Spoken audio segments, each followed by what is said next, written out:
10 years ago today, one of the greatest missionaries in the 2,000-year history of the church, 10 years ago today, June 15, 2015, went home to be with the Lord.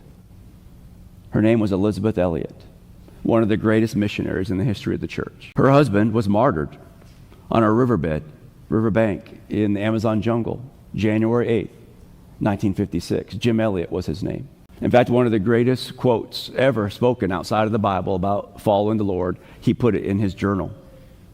And he said this: "He is no fool who gives up what he cannot keep to attain what he cannot lose." And he, along with 4 of the missionaries, were speared to death by the Waorani tribe on January 8th, 1956, on that riverbank in the Amazon jungle. And after the funeral, coming back from the States, Elizabeth Elliot returned to Ecuador. And she eventually led many in that tribe, including the one that speared her husband, to the Lord.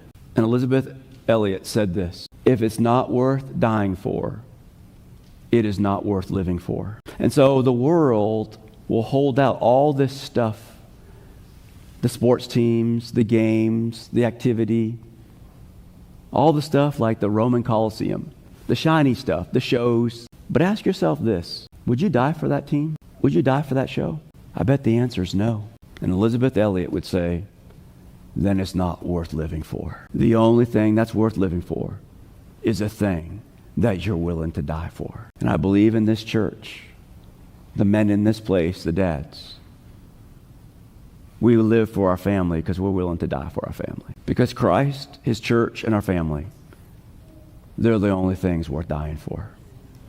There is nothing else worth dying for.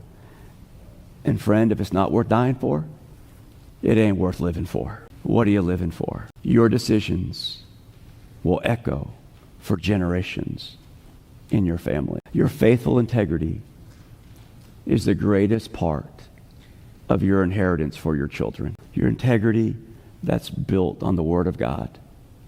There is nothing greater you can give your children than an example of a man of God.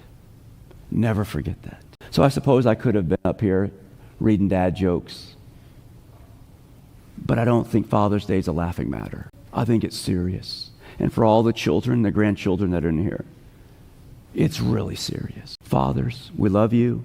We know the sacrifices you make. Your decision to follow the Lord will echo for generations. That's worth living for.